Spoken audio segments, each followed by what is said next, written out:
He didn't go with sanctions. He didn't go with diplomacy.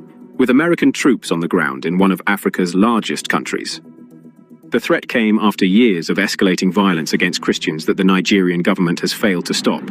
Over 50,000 Christians dead since 2010, more than 7,000 killed in 2025 alone. And now, President Trump is saying enough is enough. Within 12 hours of the threat going public, Nigeria's government fired back. President Bola Ahmed Tinubu rejected Trump's characterization. But the numbers don't lie. The violence is real. The deaths are real. And the question facing Washington is whether Nigeria's failure to protect its Christian population justifies American intervention. Trump's post on Truth Social was blunt. He threatened to send US forces into Nigeria, guns ablazing, to eliminate Islamic terrorists killing Christians. He ordered the Department of War to prepare for possible action. The target? Groups like Boko Haram could provoke retaliation. This puts Trump in a difficult position. If he backs down, he looks weak to his base. If he follows through, he risks a diplomatic crisis and potential military quagmire. If he cuts aid without military action, he punishes Nigerian Christians along with their government.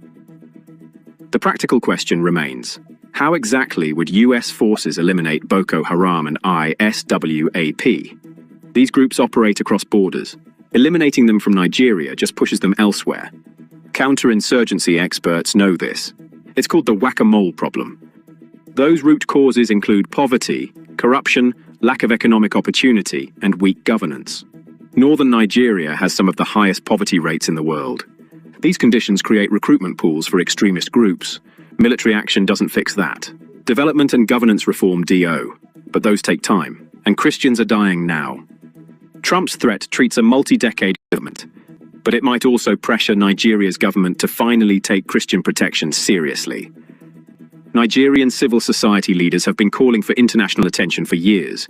Some want support and resources, others are desperate enough to welcome any intervention that stops the killing. Years of attacks with minimal government response have left Christian communities feeling abandoned. Trump's threat has problems, though. Yes, Christians are being killed.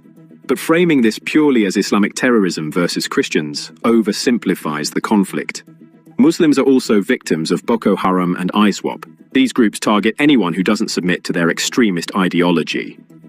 The farmer-herder conflicts kill people on both sides. The violence follows resource competition as much as religious hatred. But from the perspective of Christian communities watching their churches burn, these distinctions don't matter much. They're being attacked. Their government isn't stopping it. And now America might.